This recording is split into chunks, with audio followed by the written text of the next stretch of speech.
Hare Krishna. Então nós estamos lendo do Srimad Bhagavatam, 11º canto, 9º capítulo, verso 1, com tradução e comentários pelos seguidores de Sua Divina Graça, A.C. Bhaktivedanta Swami Prabhupada. Então a gente acabou aquela história dramática da prostituta Pingala, e agora o Avaduta vai continuar com outros gurus do dia a dia, do cotidiano. E o primeiro guru que a gente vai falar hoje vai ser o Falcão. E depois a gente vai seguir para outros gurus. Então vamos ler juntos aqui o verso 1, começando o capítulo. Shri Brahmanovacha Parigraho idukayam Yad yad priyatamanrinam Anantam sukham apnoti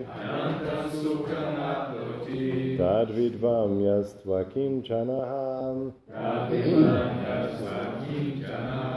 Shri Bhagavan Uvacham Parigraho idukayam Yad yad priyataman nirnam Anantam sukham apnoti Tadvidvam yastving akinchanaham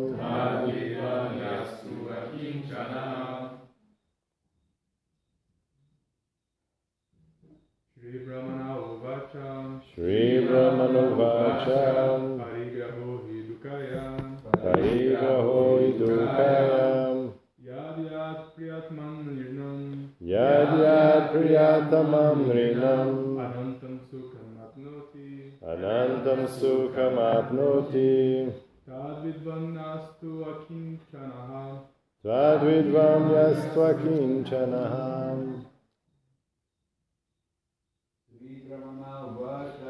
Shri Brahmanovacha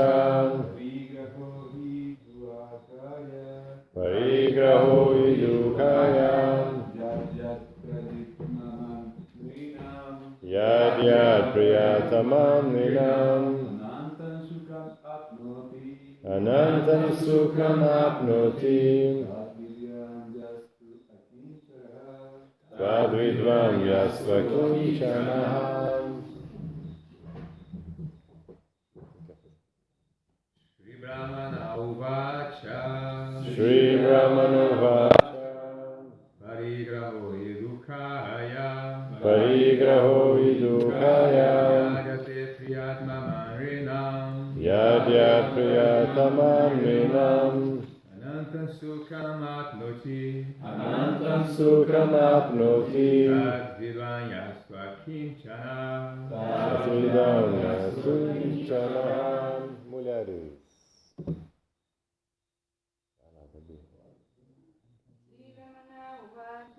Shri Brahmanovacha Parigraho idukayam Yad yad priyatamam nrinam Anantam sukham apnoti Tadvidvam yastva kinchanaham.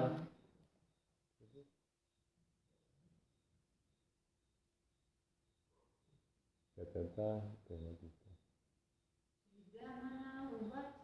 Shri Brahmanovacha Parigraho idukayam Yad yad priyatamam nrinam Anantam sukham apnoti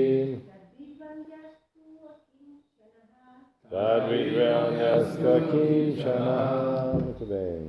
Shri Brahmanovacha Shri Ramana Uvacha. O Brahmana Santo disse. Parigraha.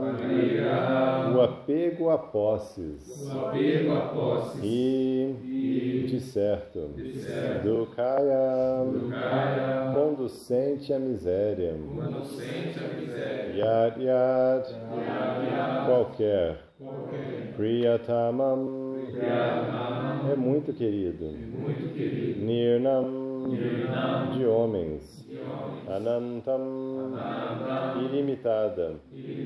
Sukham, felicidade. Apnoti, obtém. Tat, isto. Vidvan, sabendo. Yaha, quem quer que. Tu, na verdade. Akinchanaha, está livre de tal apego. Repita comigo. O Brahmana Santo disse. Todos consideram determinadas coisas no mundo material como muito queridas para si. E devido ao apego a esses objetos, eles por fim se tornam infelizes. Quem compreende isso, renuncia à posse e o apego a materiais. E desse modo, alcança felicidade ilimitada.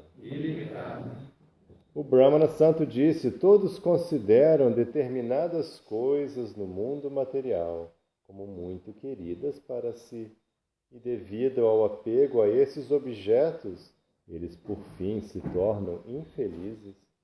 Quem compreende isto, renuncia à posse e ao apego materiais, e desse modo alcança felicidade ilimitada. Então, aqui ele usa a palavra parigraha, que é a mesma palavra que a gente encontra no Yoga Sutra. Esse apego, esse sentimento de posse. Então ele fala o óbvio que a gente já percebeu, todo mundo aqui já experimentou na pele, já viu também outras pessoas, né, em casos mais graves, que entram realmente em profunda infelicidade devido ao apego que cria a identificação que faz das posses.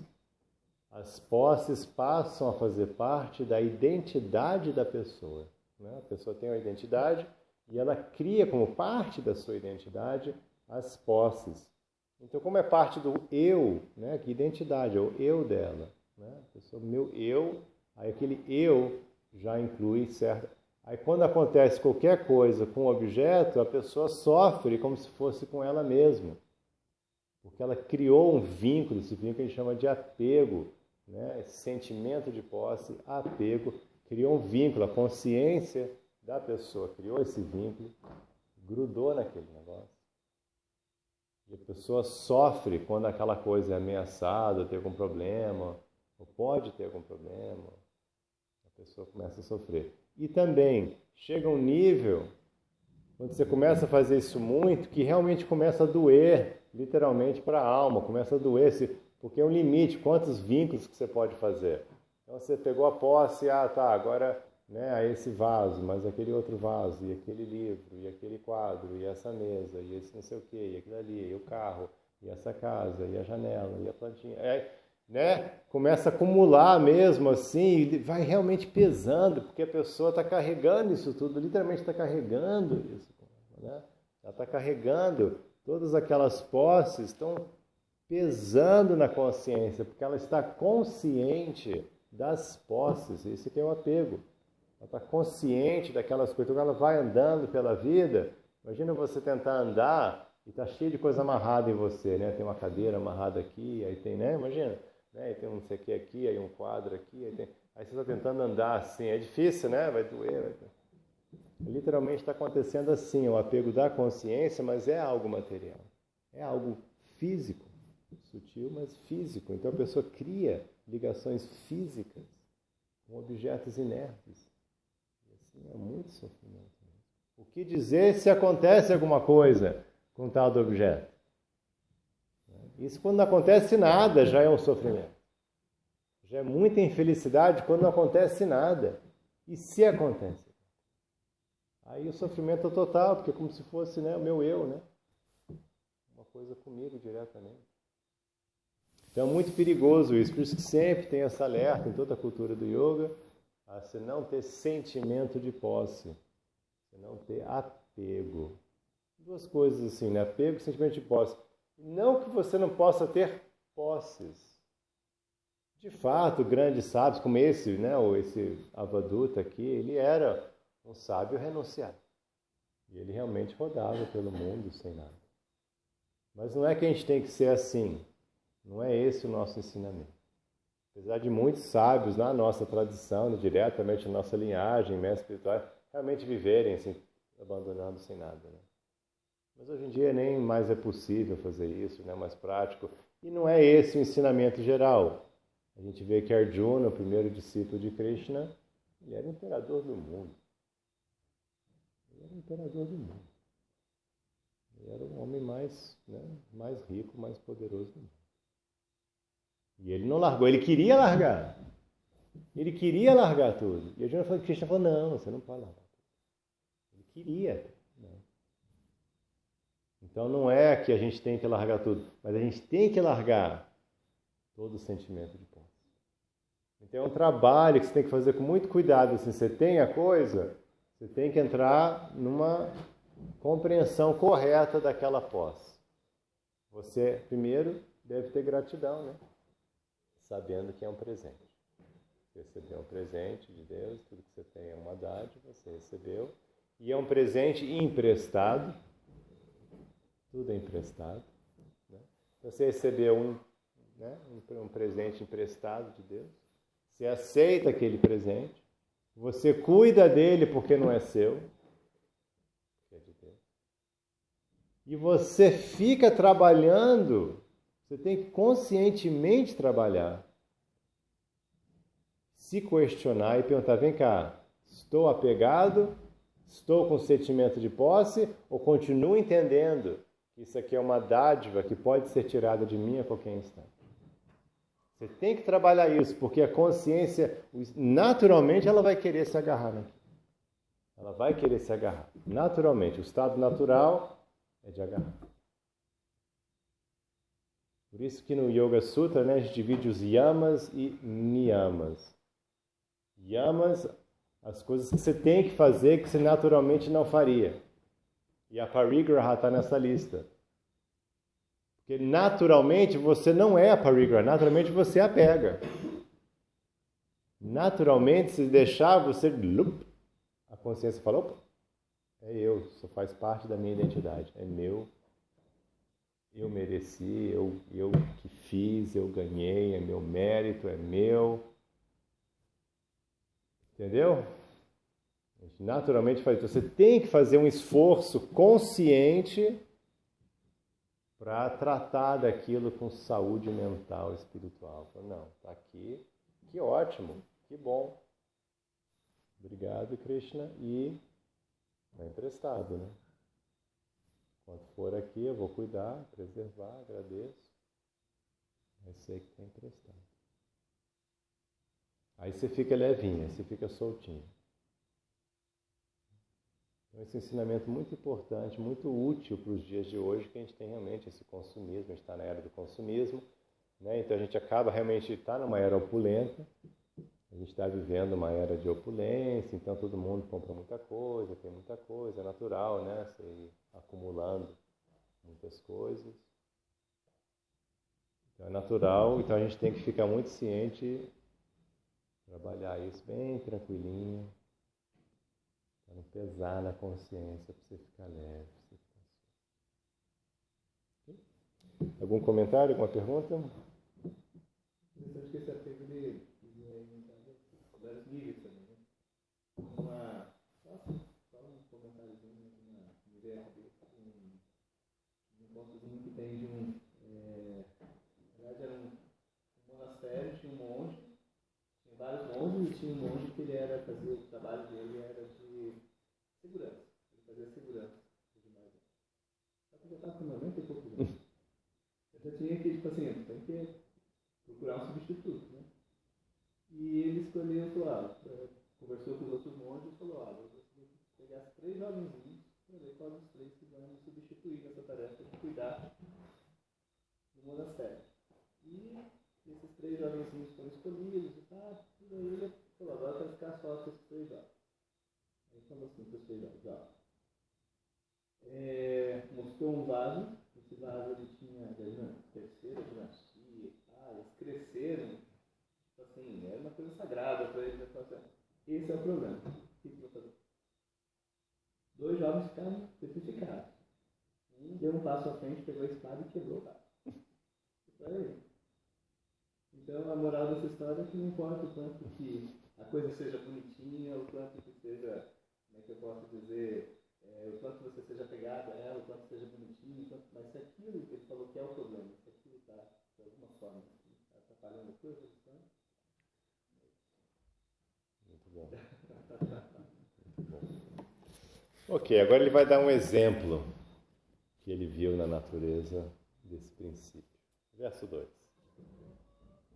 Certa vez, um bando de falcões enormes que não conseguia achar nenhuma presa atacou outro falcão mais fraco que tinha alguma carne. Naquele momento, estando em perigo de vida, o falcão abandonou a carne e experimentou verdadeira felicidade. Certa vez, um bando de falcões enormes que não conseguia achar nenhuma presa atacou outro falcão mais fraco que tinha alguma carne. Naquele momento, estando em perigo de vida, o falcão abandonou a carne e experimentou verdadeira felicidade. Então tem esse exemplo, né? Mais ou menos como a gente viu com a prostituta pinga lá. Quando a coisa pega, aí você tá lá com medo, não vai... você quer saber, né? Aí você larga o negócio e... pronto, já não é mais um problema, né? Tava lá querendo me matar por causa daquele pedaço de carne, então toma, leva a carne, me deixa em paz, tá tudo bem. Né? Então essa felicidade de desapego, né? Testemunhou lá nos céus. Então isso é um exemplo normal. A gente não deve chegar nesse nível, mas às vezes Krishna vai fazer isso com você, né? Se ele achar que você está muito lá e está querendo te ajudar, ele pode te dar essa cutucada assim e ameaçar ou tirar mesmo alguma coisa de você para ver se você... E aí, ficou mais leve agora? Está se sentindo melhor? Né? Ele pode te ajudar assim, nesse sentido. Significado.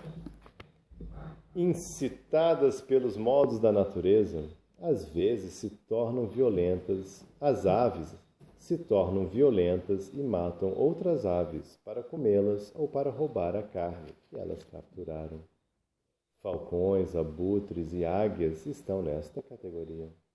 Porém, a pessoa deve abandonar a tendência invejosa de cometer violência contra os outros e deve adotar a consciência de Krishna, através da qual ela vê toda entidade viva como igual a si mesma.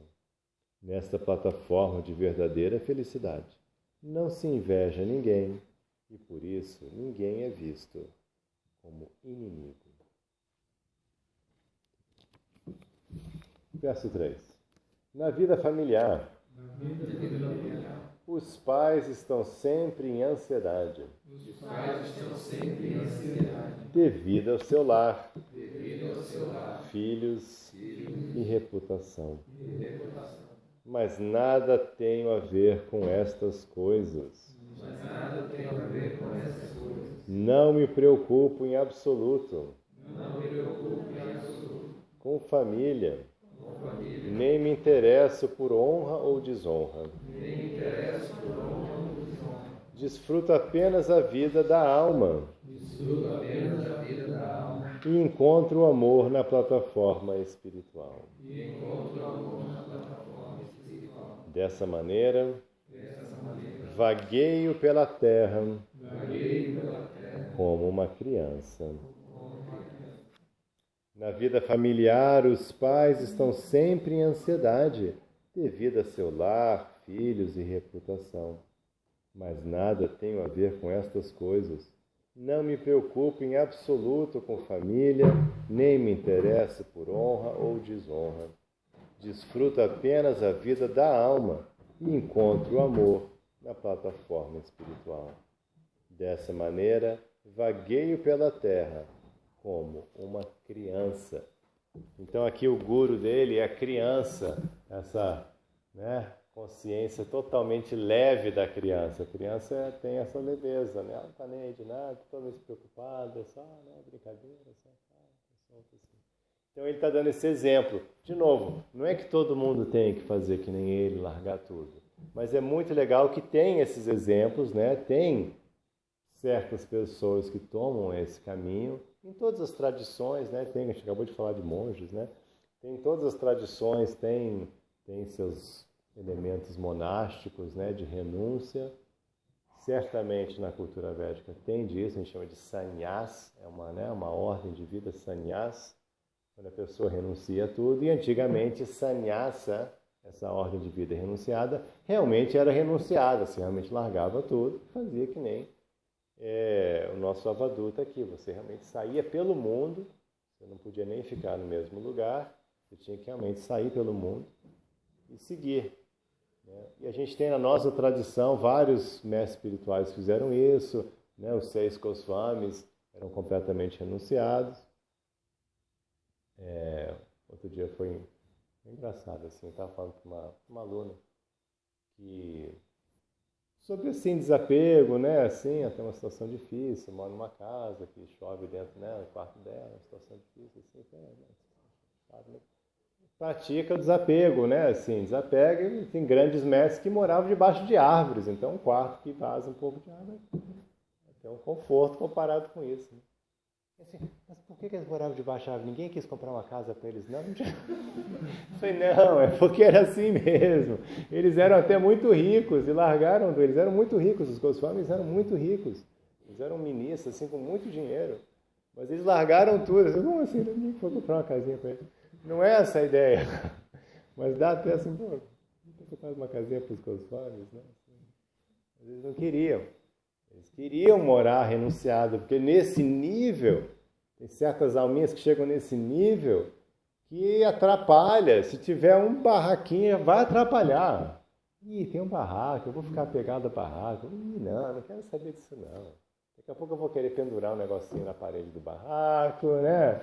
Aí a palha eu vou ter que trocar. Ih, não, muito trabalho. Aí eu vou ficar aqui, aí quando tiver um negócio outro lá, não, mas eu estou aqui, eu tenho que ir lá. Não. Então eles não querem nada, eles não queriam nada. Então os Goswamis, famosamente, tinha até uma regra, não podia dormir mais que 3 noites debaixo da mesma árvore, para nem ficar também apegado a uma árvore. E aí se tem uma árvore muito legal, você já fofou a terra, aí já começa a ficar apegada, né? Depois bota um lar docilar pregado. Não, vamos mudar de árvore a cada 3 dias.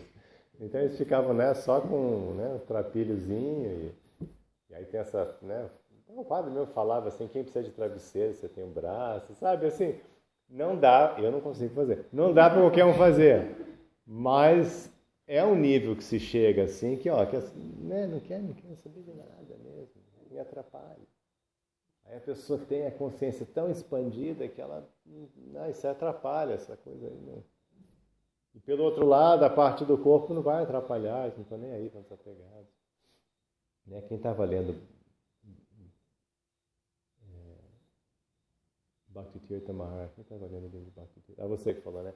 Então, assim, né? Ele passou também, teve essa experiência assim, de total, assim, né? Teve, assim, discípulos de Prabhupada fazendo esse tipo de coisa, Radhanatha Swami, Bhakti Tirtha Swami, né? Vivendo assim completamente renunciado. Pessoas que tinham essa habilidade mesmo de dormir assim, né? Na beira do rio, seguir a vida. Teve um outro devoto, acho que nem discípulo de Prabhupada acho que já até de outra segunda geração, que fez, ele tem um livro muito bonito sobre o rio Ganges. E ele fez assim, tipo, vamos ver como é que é, né? Então ele foi assim, sem nada, descendo à beira do Ganges. Sem nada. Vamos ver o que dá, né?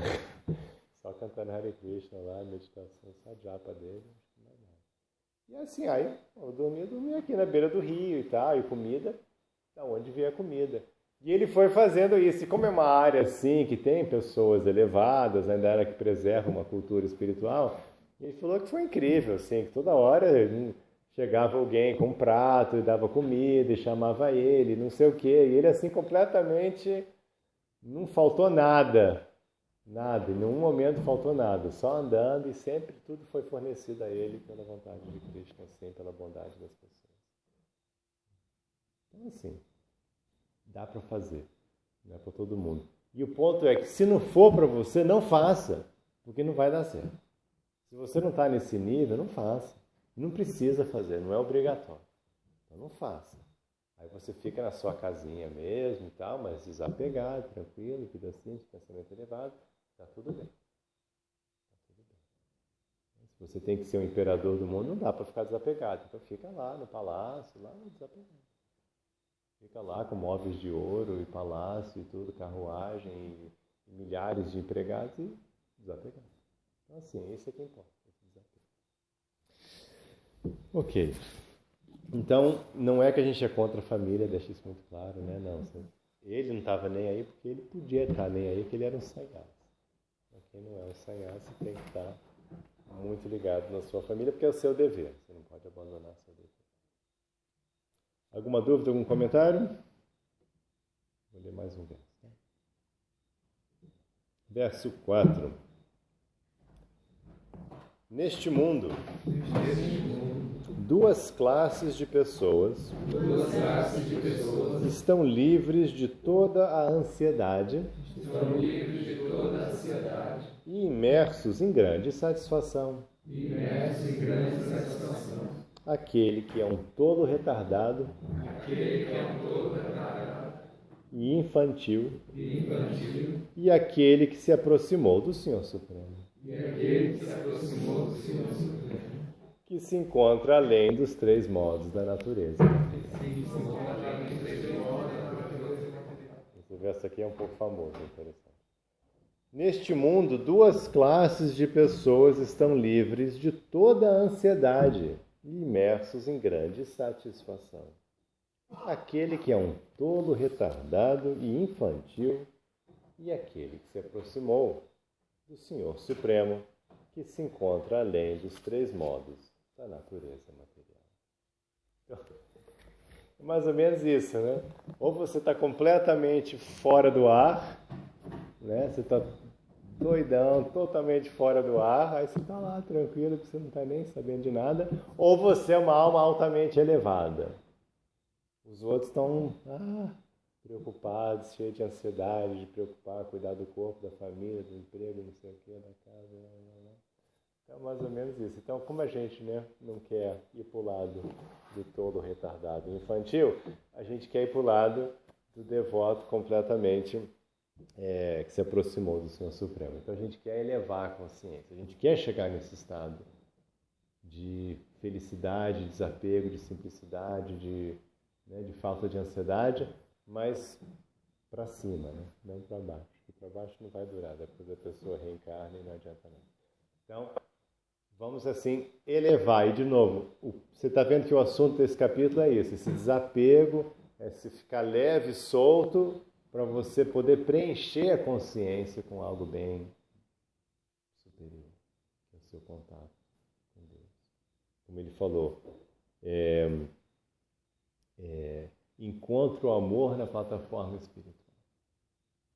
Você buscando esse amor, preenchendo seu coração, conectando-se com Deus. E aí, nessa conexão, você se conecta com todos e tudo, em amor também. Quando você está na conexão com Deus. Porque aí tem sentido, porque Deus tem amor com todos, se você tem amor com Deus, aí você consegue ter amor com todos. É como que uma conexão elétrica. Você ligou um fio, esse fio já estava ligado aqui, aí deu certo. Se você ligar direto, fios um para cada um, não vai dar certo. A conexão é espiritual. Significado. Aqueles que buscam ardorosamente o gozo dos sentidos são pouco a pouco lançados numa condição de vida miserável, porque logo que alguém, mesmo de leve, viole as leis da natureza, terá de sofrer reações pecaminosas. Logo, até pessoas perspicazes e ambiciosas, do ponto de vista material, vivem em constante ansiedade e de vez em quando emergem em grande miséria. Aqueles que são disparatados e retardados, no entanto, vivem uma felicidade ilusória. E os que se renderam ao Senhor Krishna são plenos de bem-aventurança transcendental. Por isso, pode-se dizer que tanto o tolo quanto o devoto são tranquilos, no sentido de que estão livres da ansiedade ordinária da pessoa que tem ambições materiais. Isso não quer dizer, contudo, que o devoto e o tolo retardado estejam na mesma plataforma. A paz do tolo é tal qual a de uma pedra morta, ao passo que a satisfação do devoto se fundamenta em conhecimento perfeito. Então a ideia é essa, mesmo que a pessoa tome todo o cuidado, seja muito atenta, mas se você está envolvida nessa busca por prazer material, por acúmulo de bens, posição, status, satisfação dos sentidos, não tem jeito, naturalmente você vai sofrer. Você vai sofrer frustração, vai sofrer muita ansiedade, vai ter medo, tudo isso vai acontecer. Por quê? Porque você está vivendo no futuro. Você está vivendo, buscando coisas que não aconteceram ainda, você está apostando em algo que é artificial, que não é você, que é o externo, o corpo e para fora do corpo. Então, seu verdadeiro eu fica incompleto, fica frustrado. Ao investir num futuro que não existe, você fica com medo, cheio de ansiedade. Quando a coisa acontece, não é lá grandes coisas, e todo aquele esforço, você fala, pô, e aí? Frustração, se tem risco que você vai perder, medo. Então a coisa não vai dando certo.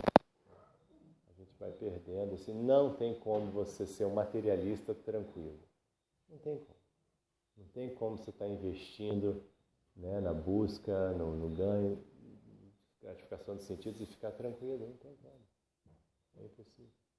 Por isso que todos os caminhos de sabedoria falam assim, não, sai dessa, traz para o momento o seu pensamento e no momento fique conectado ao seu dever, fique conectado ao divino, fique centrado no seu eu, aí você vai ficar feliz e desapegado e sem ansiedade.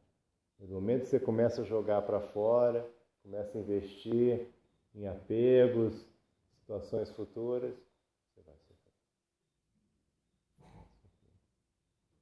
Mesmo que você seja uma pessoa boa, você é uma pessoa boa, correta, você não é nem um bandidão, não, você está lá sendo correto e bacana, mesmo assim você vai sofrer muito, naturalmente. Algum comentário, alguma pergunta para encerrar?